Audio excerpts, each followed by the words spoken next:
bear with us because Samsung has plenty more tablets to show us. You've probably already seen the Galaxy Note Pro, and this is largely an identical tablet. It's the same 12-inch display at that same very high resolution.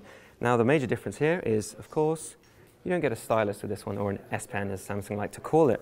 Otherwise, the hardware is largely the same. You'll have the same resolution camera, the same lovely swish interface, and again, you'll be able to share 2 apps onto a single screen if you need to do just that. So although there's that lack of S Pen, there's actually around $700 of free content that will come bundled in if you decide to go for this specific Samsung tab. That'll include things like Dropbox space, video content, as well as magazine subscriptions for that magazine UX you probably saw in our other tablet video. However, it's not just 2 tablets we're seeing at this year's CES.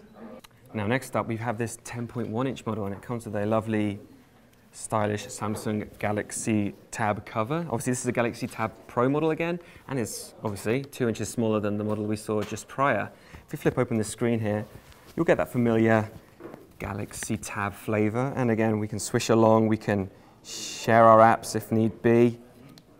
And the screen's very nice and bright. Now, despite the smaller screen size, the resolution is identical, so you're actually getting more pixels per inch here. The RAM has actually dropped down to 2 gigs, but that's more than plenty for this Samsung flavored Android we're playing with here. You'll have an 8-megapixel camera on the back, and on the front here, if you just swip around to this edge, you'll see there's an IR blaster, which we're quite big fans here at Engadget, so you'll be able to use it to control your whole cinema setup. So the 4th tablet from Samsung is this 8-inch model. This is another Galaxy Tab Pro, and this 8-inch screen again has the same resolution as those bigger models, so you're really not losing anything in crispness, and again it's actually even crisper if you think in PPI. This model has actually gone nude, but you will be able to get a case with it. It's got this lovely leather backing to it, like we'll see on the rest of this Pro family, and you have an 8-megapixel camera, which is just about passable, although, you know, do you really take that many photos with your tablet? If we tour around, you get the same familiar styling and an IR blaster, again, to control your TV if you need to.